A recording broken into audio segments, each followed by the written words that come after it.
Supardi tega bunuh istri pakai sarung gegara postingan di medsos.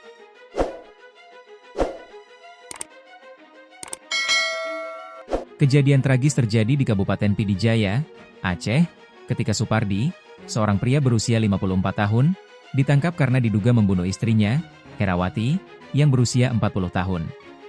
Pembunuhan ini terjadi setelah Supardi merasa cemburu terhadap aktivitas media sosial istrinya, khususnya postingan di platform TikTok.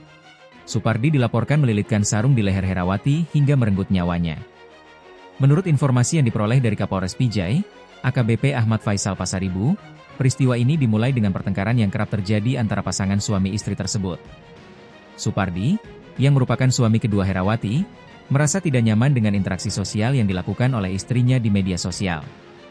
Pertengkaran ini mencapai puncaknya pada Rabu, 28 Mei 2025, ketika Supardi melampiaskan kemarahannya dalam kamar tidur mereka. Setelah kejadian tersebut, salah seorang saksi mendengar suara mencurigakan dari dalam kamar pasangan itu.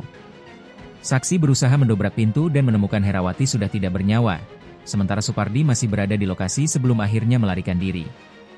Pihak kepolisian menerima laporan dari keluarga dan segera melakukan olah tempat kejadian perkara, TKP, serta mengevakuasi jenazah korban ke Rumah Sakit Umum Daerah, RSUD, Pijai. Kapolres Pijai menambahkan bahwa jasad Herawati kemudian dirujuk ke Rumah Sakit Umum Dr. Zainoel Abidin, Ersuza, di Banda Aceh untuk dilakukan autopsi. Supardi akhirnya berhasil ditangkap 24 jam setelah kejadian di tempat persembunyiannya di Gampong Diah Pangwa, Kecamatan Trienggadeng. Hasil pengembangan, dalam tempo 24 jam, Supardi akhirnya berhasil diringkus di persembunyiannya di kawasan Gampong Diah Pangwa, Kecamatan Trienggadeng, Pijai, ungkap Kapolres Pijai, AKBP Ahmad Faisal Pasaribu, dikutip dari prohabat.co, Selasa, 3 Juni 2025.